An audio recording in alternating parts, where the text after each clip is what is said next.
Yan, magandang tanghali po mga kagulay. At di po natin na-vlog yung pag-harvest natin kanina dahil di po natin na-charge yung ating cellphone kagabi.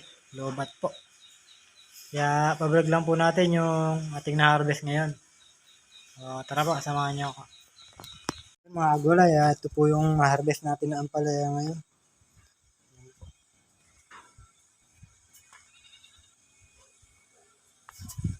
Maganda pa po yung kanya, yung bunga. Malalaki pa. Pero yung pangalawang tanim natin, hindi na ganun kalaki yung bunga niya. Dahil maedad na yung ampalaya natin dito. Ito yung pitas natin dun sa huling tanim. Yung malalaki.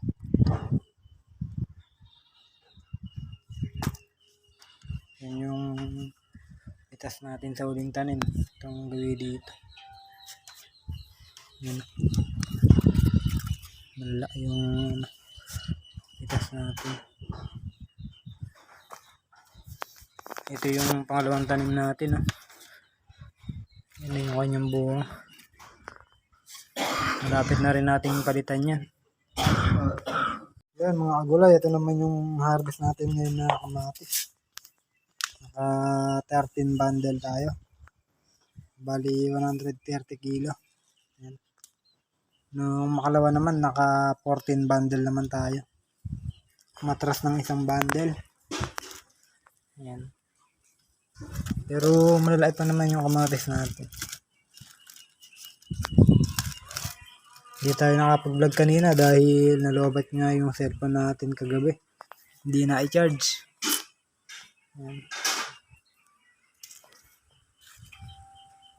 Yun mga kagulay, ito nga pala yung bagong foliar na gagamitin natin. Megatonic yung pangalan niya. Yan. Tapos may kasama na siyang insecticide. Yan. Metomil. Insecticide. Ihahalo natin dito sa 1 liter na Megatonic yung dalawang pack.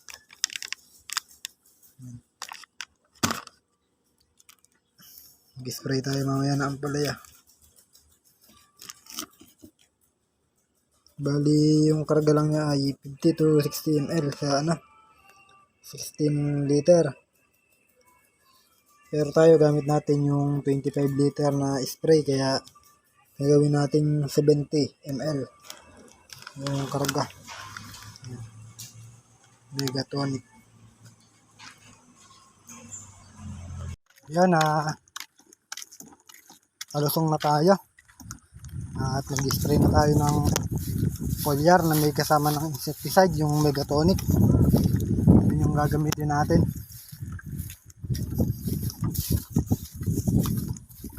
At pasensya nyo na, hindi ulit tayo makakapag-proning dahil si Papa masama yung pairamdam niya.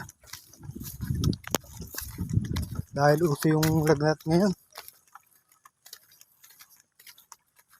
Buti na lang di tayo nilalagnat. Ginagabayan tayo lagi ng ating Panginoon.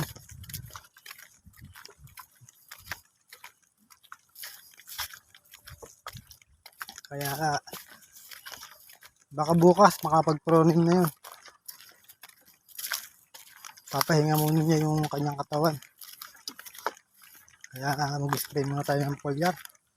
Tara, mag-spray muna tayo mga kagulay.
Yun, mga kagulay, ginabay po tayo.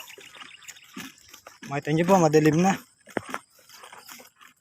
Di pa po tayo nakayari mag-spray. May ilang tudling pa pong natira. Kailangan po natin magpundar ng isang spray pagka nakaluwag-luwag tayo para dalawa po yung mag-i-spray at mayayari po ng isang sprayan lang.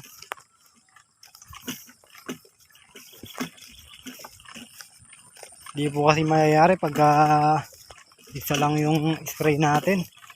Pagka nakaluwag-luwag, bibili tayo. Pupundar tayo ng spray.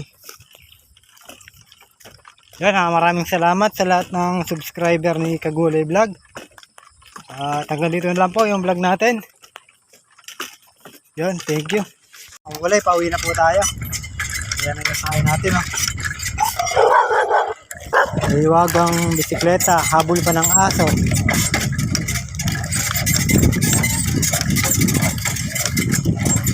Dahil doon tayo natutulog sa ating lola. Nakatira. Habol pa ng aso. Yun lang mga kagulay. See you tomorrow.